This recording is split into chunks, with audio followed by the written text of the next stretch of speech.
누가복음 6장 1절에서 11절의 말씀, 오늘 말씀 윤성지 집사님 봉독해 주시겠습니다. 안식일에 예수께서 밀밭 사이로 지나가실새 제자들이 이삭을 잘라 손으로 비벼 먹으니 어떤 바리새인들이 말하되 어찌하여 안식일에 하지 못할 일을 하느냐. 예수께서 대답하여 이르시되 다윗이 자기 및 자기와 함께한 자들이 시장할 때에 한 일을 잃지 못하였느냐. 그가 하나님이 전에 들어가서 다만 제사장 외에는 먹어서는 안 되는 진설병을 먹고 함께한 자들에게도 주지 아니하였느냐. 또 이르시되 인자는 안식일의 주인이니라 하시더라. 또 다른 안식일에 예수께서 회당에 들어가사 가르치실새 거기 오른손 마른 사람이 있는지라. 서기관과 바리새인들이 예수를 고발할 증거를 찾으려 하여 안식일에 병을 고치시는가 엿보니 예수께서 그들의 생각을 아시고 손 마른 사람에게 이르시되 일어나 한가운데 서라 하시니 그가 일어나 서거늘 예수께서 그들에게 이르시되 내가 너희에게 묻노니 안식일에 선을 행하는 것과 악을 행하는 것, 생명을 구하는 것과 죽이는 것 어느 것이 옳으냐 하시며 우리를 둘러보시고 그 사람에게 이르시되 내 손을 내밀라 하시니 그가 그리하매 그 손이 회복된지라. 그들은 노비가 가득하여 예수를 어떻게 할까 하고 서로 의논하니라. 아멘. 예, 그렇습니다. 신약 성경은 2000년 전에 까마득한 옛날이었죠. 지구 반대편의 멀고 먼 이스라엘 땅에서 일어난 일들의 기록입니다. 하지만 성경은 성령님의 감동하심으로 기록되어서 놀랍게도 시대와 지역과 인종을 초월하여서 모든 예수 그리스도의 십자가와 부활을 믿음으로 고백하는 공교회에 동일하게 적용이 됩니다. 이와 같은 말씀을 서두에 드리는 이유는요, 바리새인들 향한 예수님의 날선 비판과 책망 역시 오늘 이 시대를 살아가는 저와 여러분에게도 해당될 수 있다는 사실을 우리가 잊지 말아야 하기 때문입니다. 따라서 앞으로 드리는 바리새인과 같이 아직 변화되지 못한 그리스도인들의 모습은 바로 저의 이야기이기도 여러분의 이야기이기도 하며 또 모든 말씀이 그러해야 되겠지만 오늘 주어지는 말씀이 나와 상관없는 어떤 성도, 어떤 그리스도인의 이야기가 아니라 바로 저에게 하시는 주님의 말씀, 또 여러분에게도 주시는 주님의 말씀으로 이 시간 함께 들었으면 좋겠습니다. 오늘 설교의 제목은 런던 랭엄 플레이스에 있는 소울스 처치의 목회자인 마이클 리브스 목사님의 책 제목에서 따왔습니다. 복음주의 바리새인. 어떤 느낌이 오십니까? 그 단어에서 매우 역설적이고 충격적인 표현입니다. 그래서 바리새인이라는 표현이 긍정적인 의미를 가진다면 그렇게 역설적이지도 충격적이지도 않을 것입니다. 오히려 말이 됩니다. 하지만 바리새인이라는 표현이 부정적인 의미로 사용되고 있기에 이 말은 역설입니다. 충격입니다. 왜 충격적일까요? 우리가 바로 그 함정에 쉽게 빠지곤 하기 때문입니다. 오늘 한국교회의 가장 시급한 문제는 교회 부흥이나 제자 훈련이나 선교가 아닙니다. 바로 예수님의 강력한 명령인 바리새인들의 누룩 곧 외식을 주의하라 하신 그 명령에 귀 기울이는 것입니다. 바리새인들의 율법주의는 외관상 거룩하고 경건한 것으로 보이지만 그 속에는 교만과 심지어 배교가 숨겨져 있습니다. 근데 안타깝게도 그 무서운 교만과 배교가 오늘날 교회 안에 여전히 들어와 문제가 되고 있다는 사실입니다. 다음 화면 보시면은 이제 그림이 보이죠? 먼저 바리새인이라는 사람들이 등장하게 된 역사적인 배경을 말씀드리면 유대 사회의 바리새파와 사두개파는 1세기 유대교 내에서 쌍벽을 이루는 종교적 당파였습니다. 두 당파 모두가 유대인들과 당시 헬라의 네 왕조 가운데 유대를 통치하던 셀류쿠스 왕조와의 전쟁인 마카비 혁명 이후 설립된 하스모니안 왕조 때 형성된 것으로 추정이 됩니다. 그 중에 바리새파는 그 이전인 기원전 2세기에 살았던 경건한 유대인들인 하시딤에서 유래가 되었습니다. 사두개파는 하수모니안 왕조를 지지했던 제사장들과 귀족들에게서 유래가 되었다고 알려졌지만 그 기원은 정확하게 밝혀져 있지는 않습니다. 이 사두개파라는 이름, 뭔가 떠오르는 그 명칭이 생각이 있지 않나요? 사두개파라는 이름은 사독이라고 하는 제사장에서 유래된 것으로 보입니다. 바리새인이라는 이름은 헬라어 파리사이오이라고 하여서 분리된 자라는 뜻이에요. 분리된 자, 구분된 자, 나누어진 자, 그런 뜻입니다. 그들은 율법에 대한 복종과 의식적인 정결함에 아주 높은 관심이 있었습니다. 그들은 이스라엘이 여호와의 거룩한 민족으로 살기로 바랐습니다. 그래서 부정한 것, 더러운 것, 온전치 못한 것으로부터 완전히 분리된 그런 삶을 추구했고 이스라엘 모든 유대인들이 그렇게 살아가기를 소원했던 사람들입니다. 역사가 요세푸스에 따르면은 사두개파는 부자 외에는 그 누구의 관심도 끌지 못했지만 바리새파는 대중의 지지를 받았다고 합니다. 때로는 바리새인들이 냉혹하고 오만했던 것도 사실이었지만 당시 대부분의 사람들은요 이를 당연하게 받아들였습니다. 바리새인들은 스스로를 자랑하고 다른 사람들을 업신여길 권리가 있었습니다. 왜냐하면 그들은 누구도 치르려고 하지 않는 엄청난 대가를 치른 사람들이라는 것만으로 사람들의 존경을 받았기 때문이죠.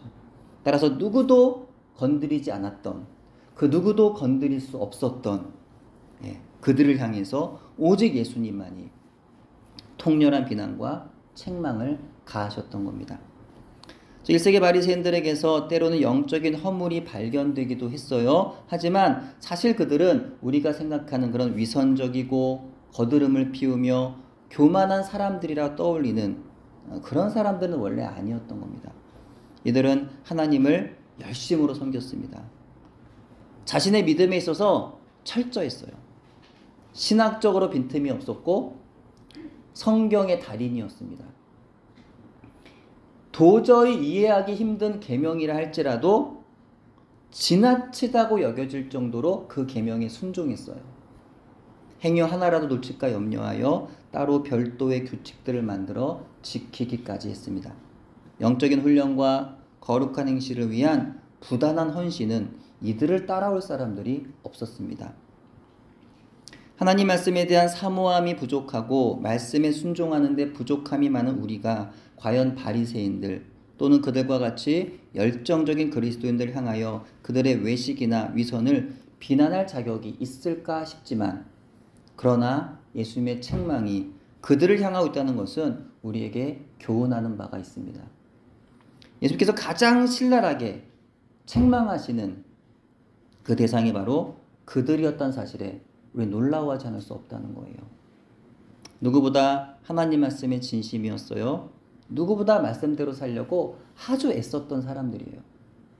근데 예수님 그들에게 잘했다, 충성된 종아 하시지 않아요. 뭐라고 하십니까? 독사의 자식들아 하시며 무시무시한 독서를 퍼부으십니다. 마태복음 12장 34절입니다. 독사의 자식들아 너희는 악하니 어떻게 선한 말을 할 수 있느냐? 이는 마음에 가득한 것을 입으로 말함이라. 다음 화면 마태복음 23장 26절부터 33절을 같이 한번 읽어볼게요. 시작. 눈먼 바리새인이여 너는 먼저 안을 깨끗이 하라. 그리하면 겉도 깨끗하리라. 화 있을진저 외식하는 서기관들과 바리새인들이여 회칠한 무덤 같으니 겉으로는 아름답게 보이나 그 안에는 죽은 사람의 뼈와 모든 더러운 것이 가득하도다. 이와 같이 너희도 겉으로는 사람에게 옳게 보이되 안으로는 외식과 불법이 가득하도다. 화 있을진저 다음 화면이요. 화 있을진저 외식하는 서기관들과 바리새인들이여 너희는 선지자들의 무덤을 만들고 의인들의 비석을 꾸미며 이르되 만일 우리가 조상 때에 있었더라면 우리는 그들이 선지자의 피를 흘리는데 참여하지 아니하였으리라 하니 그러면 너희가 선지자를 죽인 자의 자손임을 스스로 증명함이로다. 너희가 너희 조상의 분량을 채우라. 뱀들아 독사의 새끼들아 너희가 어떻게 지옥의 판결을 피하겠느냐. 어떻습니까? 무시무시하지 않습니까? 또 놀라운 것은 어떻게 이것이 이런 말들이 예수님 하신 말씀일까? 너무 이상하지 않습니까? 너무 낯설고 너무 이상합니다. 우리가 보통 예수님의 말씀하면 이런 말씀보다는 정말 이렇게 위로가 되고 평안을 주는 그런 예수의 말씀을 우리가 주로 떠올리잖아요. 근데 우리가 떠올리는 말씀과 너무 다릅니다. 나는 마음이 온유하고 겸손하다. 너희 나의 멍에를 메고 나에게 배워라. 그리하면 내가 너희 마음에 쉼을 줄 거다. 이런 게 예수의 말씀이잖아요. 내가 새 계명을 너에게 주겠다. 서로 사랑해라. 내가 너희를 사랑한 것처럼 너희도 서로 사랑해라. 예. 이것을 내가 너에게 이루는 것은 너희로 내 안에서 평안을 누리게 하려 함이다. 세상에 너희가 환난을 당하지만 담대해라. 내가 세상을 이겼다. 하신 예수님의 그 말씀을 우리가 상상할 때 너무나 이 방금 읽었던 말씀은 이상합니다. 낯설어요. 예수님의 독설은 하나님을 알지 못하는 자들을 향해야 할 것 같습니다. 하나님의 종들을 박해하고 고통스럽게 만드는 로마의 정치인들이나 군병들을 향해야 할 것 같습니다. 살인자, 강도, 사기꾼, 성범죄자 같은 죄인들을 향해야 할 것 같습니다. 그래야 맞잖아요. 네. 또는 당시 유대인들이 죄인으로 여겼던 대표적인 죄인으로 여겼던 세리들을 향해야 할 것만 같습니다. 근데 예수님의 독설은요. 유대인 중에 유대인이라고 할 만한 하나님을 향한 열심으로 가득한 그들을 향하고 있었다는 거예요. 너무 놀랍습니다. 그래서 오늘날 우리에게도 동일하게 주시는 메시지가 되지 않을까요? 예수님이 싫어하시는 것과 우리가 싫어하는 것이 다른 것 아닐까요? 우리가 혐오하고 경멸하는 것과 예수님이 혐오하고 경멸하는 것이 다르지 않을까요? 우리는 겉모양이 더러운 사람들, 막 냄새나고 막 그런 사람들, 일하지 않고 게으름 피우는 사람들, 교회에 대해 잘 알지도 못하면서 교회를 막 비난을 하는 사람들, 나와 신앙적인 생각이나 정치적인 노선이 다른 사람들, 자꾸 거짓말하는 사람들, 폭력적인 사람들, 사기치는 사람들. 어때요? 보통 우리는 그런 사람들을 혐오하고 싫어하지 않습니까?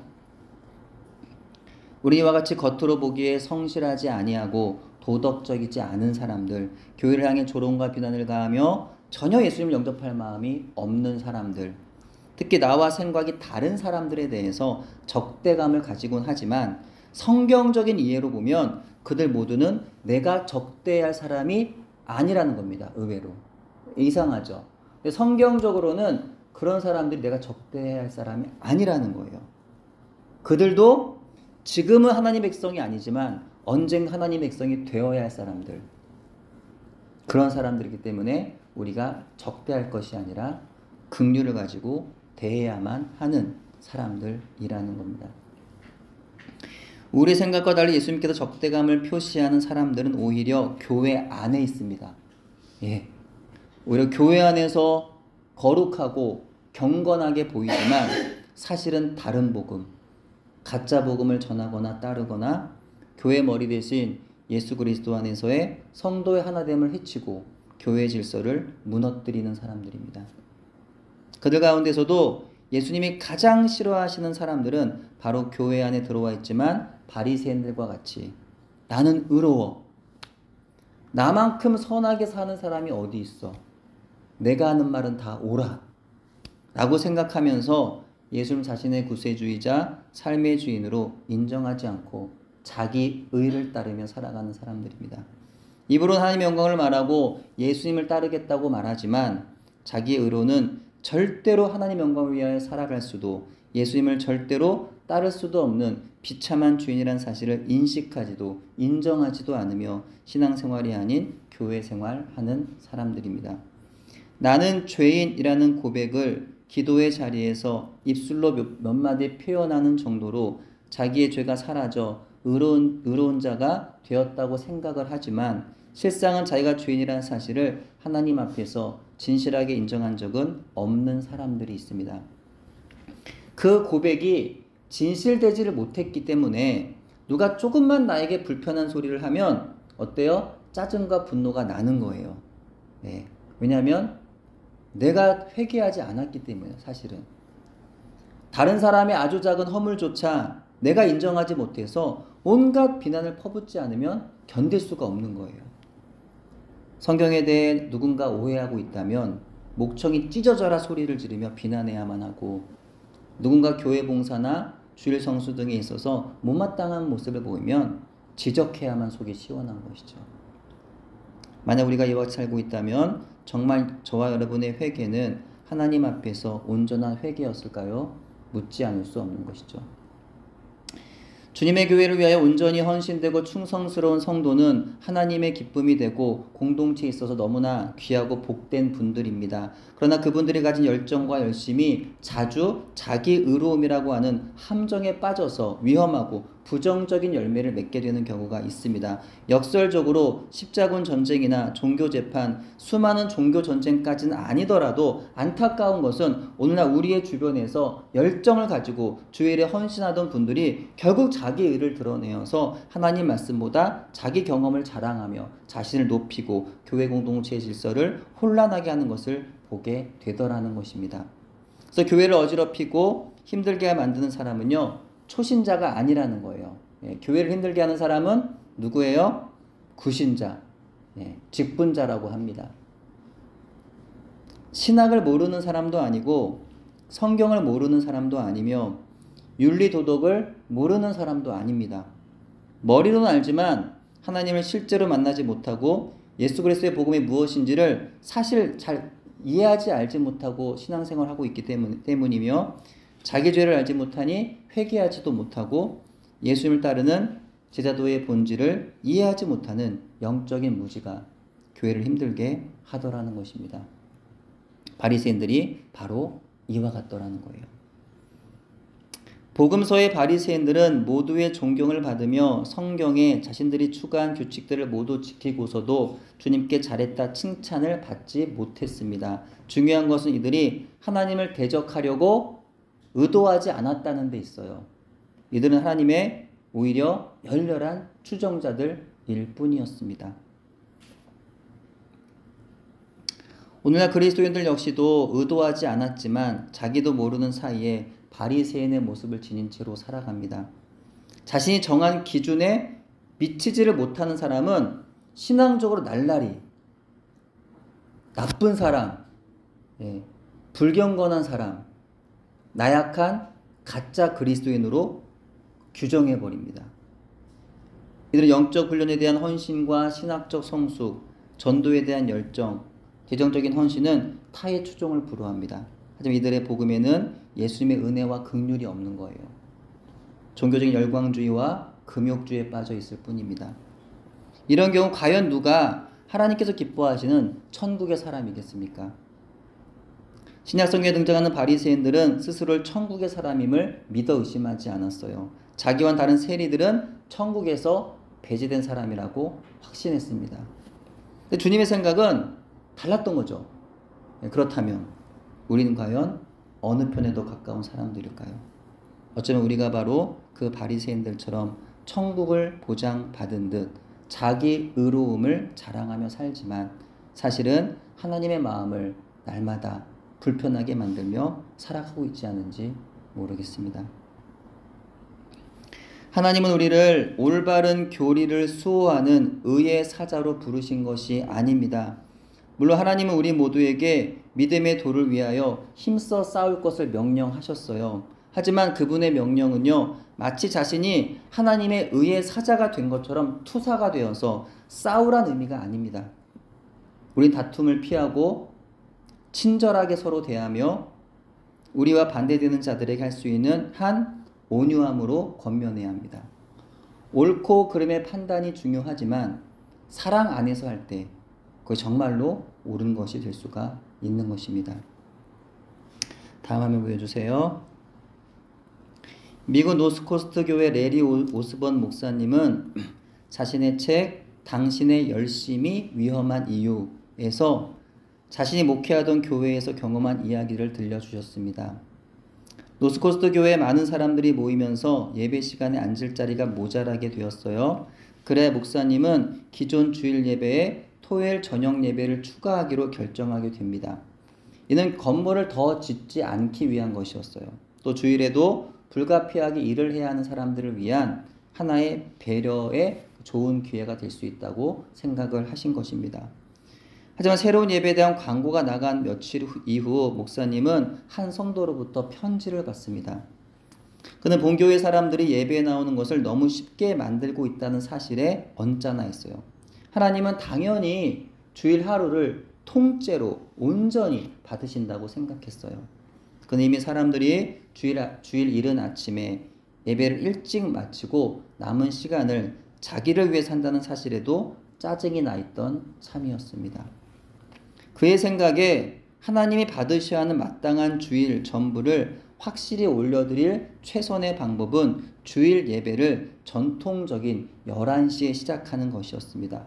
그가 성경에서 가장 좋아하는 부분은 좁은 문과 청함받은 자는 많되 택함 입은 자는 적다는 구절이었습니다.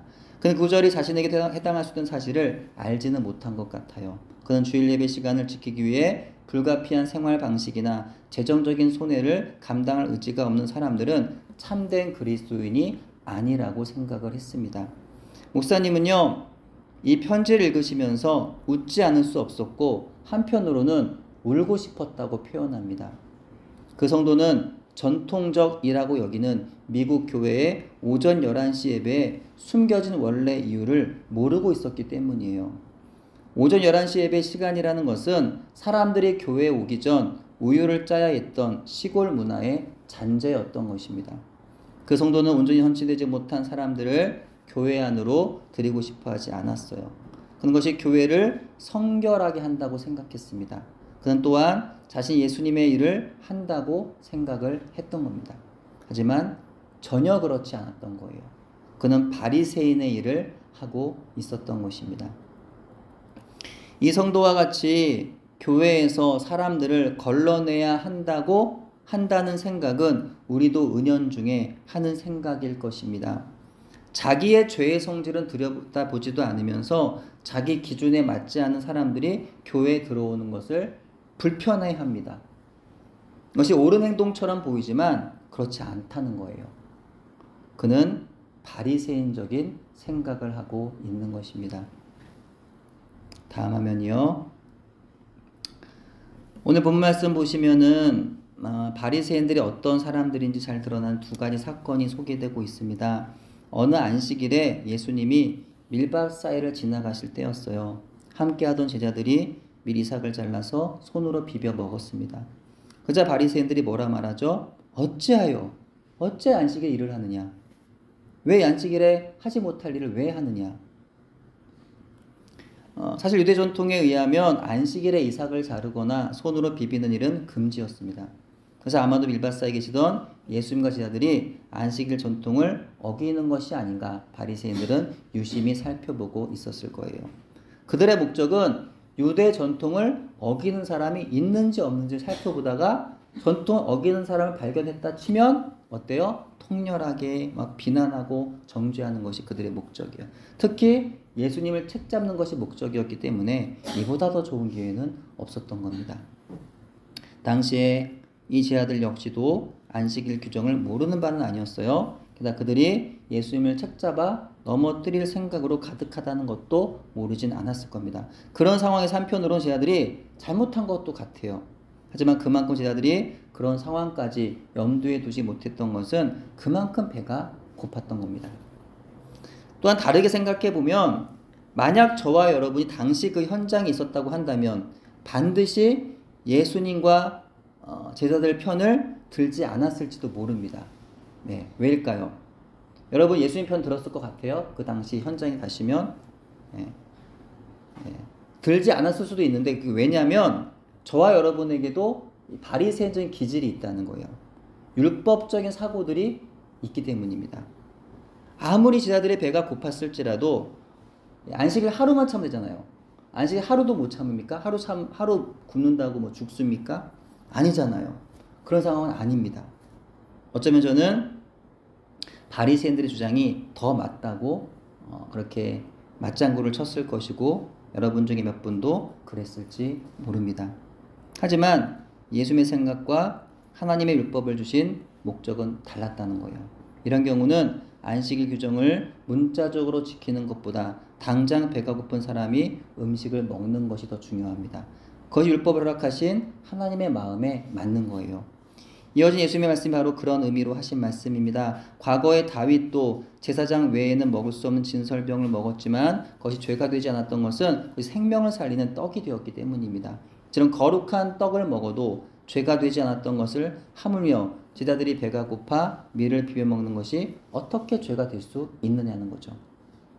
예수님은 바리새인들이 좋아하는 영웅 중에 한 명인 다윗 이야기로 그들의 반대를 물리치신 것입니다. 왕이 되기 전 다윗과 그의 수하들은 사울왕의 추격을 피해서 도망을 다니고 있었어요. 하루는 이들이 굶주리고 지친 몸으로 하나님의 집에 들어가 먹을 것을 구하게 됩니다. 안타깝게도 제사장에게 남은 것은 약간의 진설병, 즉 매주 구워서 하나님께 바치던 거룩한 떡뿐이었습니다. 그 떡은요, 그 진설병은요, 제사장과 그의 식솔만이 먹을 수 있었던 떡입니다. 다윗과 그의 일행은 굶주림이 극에 달하였기 때문에 두 가지 선택을 할 수밖에 없었습니다. 금지된 진설병을 먹든지 아니면 그 율법이니까 못 먹으니까 안 먹고 대신 굶주림에 지쳐서 쓰러져 왕의 일당에게 잡혀 죽임을 당하는지 둘 중에 하나를 선택해야 했습니다. 그들은 결국에 진설병을 먹고 길을 떠났던 거죠. 근데 물론 이런 경우에도 바리새인들의 말은 달랐을 수도 있어요. 바리새인들은 다윗과 그 일행이 그럼에도 불구하고 율법이니까 먹으면 안 되는 거 아니냐, 이렇게 말했을 수 있어요. 먹지 말고 그 집을 나와서 다른 집을 찾아볼 수 있지 않았겠느냐, 이렇게 말하고 싶었을 수도 있겠습니다. 차마 그들은 그들의 영웅인 그 다윗의 그 이야기에 반론을 더 이상 제기할 수가 없었던 거죠. 예수님은 다윗의 경우와 자신의 제자들의 경우가 바로 율법의 문자적인 실천을 하기 위하여 냉혹한 희생을 감수하는 것보다 언제나 인애, 하나님의 인애, 어진 마음의 사랑과 긍휼함이 앞서한다는 것을 가르쳐 주신 겁니다. 안식일은 사람들의 삶을 더 좋게 하기 위해 주신 하나님의 선물이자 심고 거두기에 정신없이 바쁜 사람들에게 보장된 안식의 날이었습니다. 안식일은 사람들이 하나님을 위해서 얼마나 희생하고 포기할 수 있는지를 시험하기 위하여 만드신 날이 결코 아니라는 것입니다. 이후 어느 안식일에 이후 유사한 사건이 또 벌어집니다. 예수님이 회당에서 사람들을 가르치고 계셨는데요. 그곳에 모인 사람들 가운데 오른손이 마른 사람이 있었어요. 학자들은 그 사람이 팔의 혈액순환에 문제가 생겨서 손에 마비가 오는 중풍병의 한 종류를 앓던 환자라고 보고 있습니다. 그때 서기관과 바리새인들은 오른손이 마른 사람에 대해서 예수님이 어떻게 하시는가라는 것을 보고 있었어요. 이번에도 역시 책 잡기 위해서 유심히 예수님을 보고 있었던 거죠. 예수님 그들에게 그래서 물으십니다. 안식일에 선을 행하는 것과 악을 행하는 것, 생명을 구하는 것과 죽이는 것, 어느 것이 옳으냐? 그 말씀하시고는 손 마른 사람의 손을 고치시고 회복하여 주십니다. 어쩌면 바리새인들은요, 안식일에는 일하지 않는 것이 율법입니다. 아무리 그것이 치유를 위한 일이라 할지라도 그 일은 내일 해도 되지 않습니까? 라고 강력히 주장했을지 모릅니다. 또 손이 마른 것 생명과는 관계없는 일 아닙니까? 안식일에 굳이 하지 않아도 되는 일입니다. 라고 주장했을 것입니다. 하지만 음식을 먹는 문제도 사람의 손을 치료하는 문제도 사람의 생명과 관계가 있는 선한 일로 반드시 해야 하는 일이라는 거죠. 그들은 무엇이 더 옳은 것인지를 알지 못하는 거예요. 단순히 율법의 전통을 지키는 것이 옳은 것이지 그 율법이라는 것이 사람을 유익하게 하기 위해서 하나님께서 주신 것이라는 사실을 간과했다는 겁니다. 오늘날에도 많은 성도들이 교회 안에서 성경 말씀을 가르치고 배우며 봉사하고 전도하는 것만이 주의를 지키는 것이라고 생각을 합니다. 그것이 우선이고 사랑하는 사람들 돌보는 것을 차선이라고 생각해요. 설교는 주일이고 직장에서 하는 일이나 가족과 친구를 돌보는 일은 세상 일이라고 여깁니다. 전임 사역은 귀하고 복된 사명이지만 교회 사역을 하면서 돈 버는 일을 하는 것은 사명이 아니라고 생각합니다. 하지만 예수 그리스도 안에서 성도들이 하는 모든 일들이 바로 주의 일이고 교회 안에 있든 밖에 있든 그 사람은 하나님의 부르심을 받은 전임 사역자인 겁니다. 수많은 선교사님들을 비롯한 목회자들은 하나님을 위하여 모험을 감행하고 위험을 무릅쓰는 일을 해야만 주의 일을 감당하는 것으로 생각합니다. 아프리카나 오지 전쟁이 일어나는 그런 곳에 가서 사역을 하는 것만이 주의 일이라고 생각을 합니다. 하지만 성경 어디에도 우리가 모험과 위험을 추구하도록 부름받았다고 말씀하고 있지 않습니다. 그저 우리는 순종하도록 부름을 받은 거예요. 거기에는 위대한 모험과 위험이 수반될 수도 있고 때로는 고난과 역경이 수반될 수도 있어요. 그러나 그렇지 않을 수도 있습니다. 그래서 하나님이 결정하신 일이지 우리가 뭐 원한다고 결정되는 일이 아니라는 거예요. 내가 하는 일이 크게 여겨져서 자랑해서도 안 되고 내가 하는 일이 작게 여겨져서 죄책감을 가질 일도 아닙니다. 하나님이 자기에게 하라고 부르시는 그 일을 잘 찾아서 그 일을 계속하면 되는 겁니다. 당시 유대인들, 특히 종교 지도자들은 율법을 형식적으로 지켜야 하는 것으로만 이해했다고 한다면 예수님은 율법의 내면적 의미인 사랑의 정신을 드러내고 실천하게 하셨던 것입니다. 사람을 유익하게 하는 일이 일인지 아닌지 그것이 바로 하나님께서 우리에게 주신 율법의 참 목적이라는 것입니다. 바리새인들은 누가 자신에게 속해 있고 그렇지 못한지를 결정짓는 일을 사명으로 여기고 열심을 다합니다. 이들은 자신이 마치 예수님이 마지막 날 양과 염소를 걸러내듯이 지금 여기서 사람들을 미리 걸러내 죄인들을 들이지 않는 것으로 하나님을 돕고 있다고 생각합니다. 불행히도 자신이 쫓아내는 사람들이 다름 아닌 하나님께서 잔치에 초청하신 이들이라는 사실을 깨닫지는 못합니다. 안타깝게도 똑같은 일이 오늘날 우리에게도 일어납니다. 우리도 때때로 바리새인과 같은 판단자의 위치에서 자기 죄는 모르면서 다른 사람들의 죄만을 지적하며 그들이 지켜야 할 수많은 선하고 의로운 항목들을 요구하고 있더라는 거죠. 오늘 말씀 들을 때 어떠신가요? 나는 바리새인과 같지 않은데 시종일관 나를 향하여 바리새인과 같다고 하는 설교가 불편하지 않으신가요? 다음 바리새인들을 향하여 하신 예수님의 독사의 자식, 눈먼 바리새인, 화 있을진저, 외식하는 자, 회칠한 무덤, 외식과 불법, 뱀들, 독사의 새끼, 지옥의 판결이라는 온갖 저주와 분노에 찬 표현들이 나에게도 해당한다는 말인가? 너무 듣기가 불편하고 한편 두렵기도 하면서 실망스러워 외면하고 싶은 말씀이죠. 하지만 이것은 여러분에게 절대로 두려움을 주기 위한 말씀이 아닙니다. 철저하게 망하고 얻어맞고 깨어지지 않은 사람은 낮아질 수가 없죠. 그렇지 않으면 예수님 앞에 엎드릴 수도 없기 때문에 죄를 반복하여 언급할 수밖에 없는 겁니다.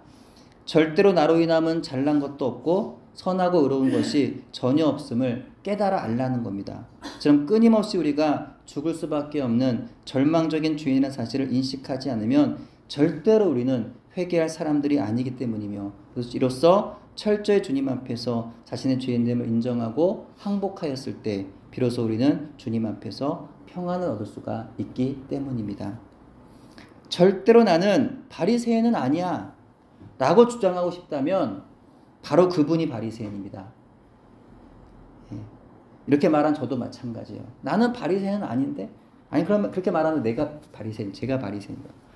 나는 죄인이 아니야 라고 말하는 사람이 있다면 그분이 바로 가장 큰 죄인입니다. 우리가 늘 기억해야 하는 또 하나는 바로 바울 사도의 자기를 지칭한 죄인 중에 괴수라는 표현입니다. 스스로 이렇게 말할 수 있을까요? 정말 이게 괴수라는 말, 요즘에 밖에서 그런 얘기 또 그런 아주 불편한 얘기가 있는데, 이게 나한테 이런 말이 표현할 수 있을까요? 근데 바울 이런 말을 쓰고 있어요. 죄인 중에 괴수다. 스스로를. 예. 자기가 얼마나 하나님 아버지 앞에 큰 죄인한 사실을 똑똑하게 인식하는 사람만이 하나님 아버지 앞에서 진실한 회개가 가능합니다. 진실한 회개를 한 사람만이 단순히 하나님 말씀을 지켜야만 하는 율법 사항이라서 그래서 지키는 게 아니라 하나님의 아들을 통해 구원하신 그 사랑 앞에 너무너무 감사하여서 하나님 말씀을 지키게 되는 것인 줄로 믿습니다. 여러분은 복음주의자십니까? 바리새인이십니까? 저 여러분이 바로 죄인 중에 괴수이며 왕 바리새인이라는 사실을 기억하고 인정하고 회개함으로 참 복음주의자들이 되기를 소원합니다.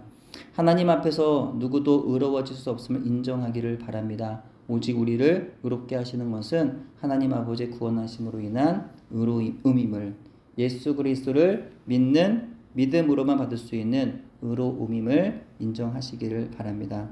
그러므로 바리새인의 의가 아닌 자기의 의도 아닌 하나님의 의로움을 힘입어 오직 예수 그리스도의 복음에 붙들린 참 제자의 삶을 살아가는 저와 여러분 되기를 주님의 이름으로 축원합니다. 기도하겠습니다. 하나님, 우리 안에 나는 의롭고 나는 옳고 나는 잘못이 없어. 하지만 너는 나빠. 너가 잘못한 것이고 너만 고치면 돼. 라고 생각하는 바리새인적인 우리의 사고방식을 죄로 여기고 회개합니다. 마치 내가 하나님이 된 것처럼 형제와 이웃을 자주 판단하고 내 기준을 만들어 놓고 거기 만족하지 못한 이들을 향해 분노하고 비난을 가하며 고치라 했던 것들을 죄로 여기고 회개합니다. 마치 내가 하나님의 의의 사자가 된 것 마냥 성경에 대하여 나와 의견이 다르면 화를 내며 비난하고 삶과 신앙생활의 방식이 나와 다르다 하여 편을 가리려 했던 것을 죄로 여기고 회개합니다. 교회 안에서 일만 주의 일로 여겨서 형제 사랑과 이웃 사랑에 소홀했음을 죄로 여기고 회개합니다. 우리 안에 들어와 있는 모든 바리새인적인 외식과 교만과 무서운 배교를 주의 보혈로 끊어내어 주시고 오직 주님의 사랑 가운데 교회를 하나 되는데 힘쓰는 저희 모두가 되게 하여 주시옵소서. 예수님의 이름으로 기도드립니다. 아멘.